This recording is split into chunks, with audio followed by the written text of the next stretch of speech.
కేంద్ర రోడ్డు రవాణా రహదారుల మంత్రి నితిన్ గడ్కరీ వచ్చే నెలలో తెలంగాణలో పర్యటించనున్నారు. మే 5న కేంద్ర బొగ్గు గనుల మంత్రి కిషన్ రెడ్డితో కలిసి రాష్ట్రంలో 6,280,000 కోట్లతో నిర్మించిన 285 కిలోమీటర్ల మేర జాతీయ రహదారులకు ప్రారంభోత్సవాలు శంకుస్థాపనలు చేయనున్నారు. ఇందులో భాగంగా ఆదిలాబాద్, హైదరాబాద్లో ఆయన పర్యటించనున్నారు. ఈ పర్యటనలో భాగంగా 5,413 కోట్ల విలువైన ప్రాజెక్టులకు శంకుస్థాపన చేయనున్నారు. ఆదిలాబాద్లో 3,694 కోట్ల విలువైన 115 కిలోమీటర్ల రహదారిని ప్రారంభించనున్నారు. అలాగే 168 కోట్ల విలువైన 8.1 కిలోమీటర్ల రోడ్డుకు శంకుస్థాపన చేయనున్నారు. హైదరాబాద్లో 895 కోట్ల రూపాయల విలువైన 22.57 కిలోమీటర్ల రహదారి ప్రారంభించనున్నారు.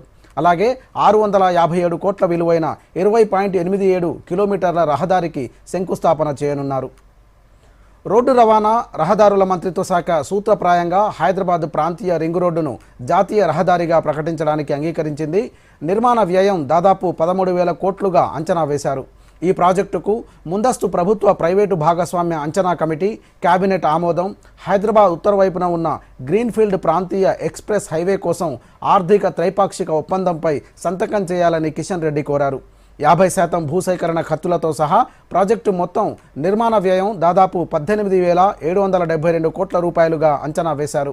అదనంగా ఐకానిక్ కేబుల్ బ్రిడ్జ్తో సహా 4,891 కోట్ల విలువైన రాబోయే హైవే ప్రాజెక్టులను రవాణా రహదారుల మంత్రిత్వ శాఖ ఆమోదించింది.